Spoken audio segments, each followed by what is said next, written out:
There's been another mistrial in Cincinnati, Ohio, in the case of a former police officer accused of murder in the shooting of an unarmed driver. Jurors telling the judge they were unable to reach a verdict yet again. This was the second trial for Officer Ray Tensing. ABC's Marcia Gonzalez is in Los Angeles with much more on this story. Marcia, good morning to you.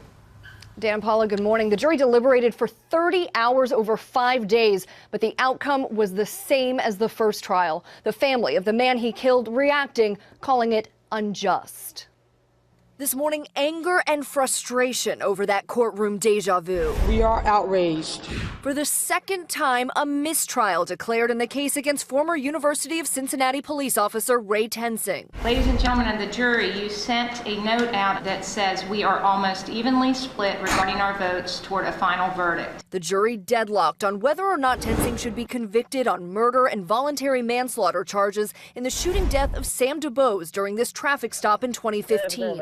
You have a license on you. I have a license. Tensing repeatedly asking for DuBose's driver's license, the situation escalating quickly. Go and take your seatbelt off. Tensing then shoots DuBose, testifying that he feared for his life. DuBose was unarmed. I could just see his head, and that's just when I reached up as far as I could with my right hand and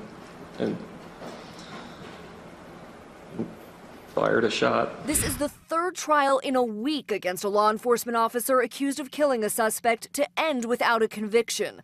7 days earlier, Minnesota police officer Geronimo Yanez was acquitted of fatally shooting Philando Castile after pulling him over during a traffic stop.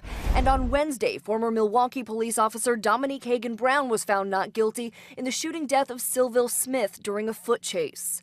Once jurors have this perception that officers may be in fear of their lives, even given poor tactics, because the officers take these risks to protect all of us, it's going to be very difficult to get these guilty verdicts.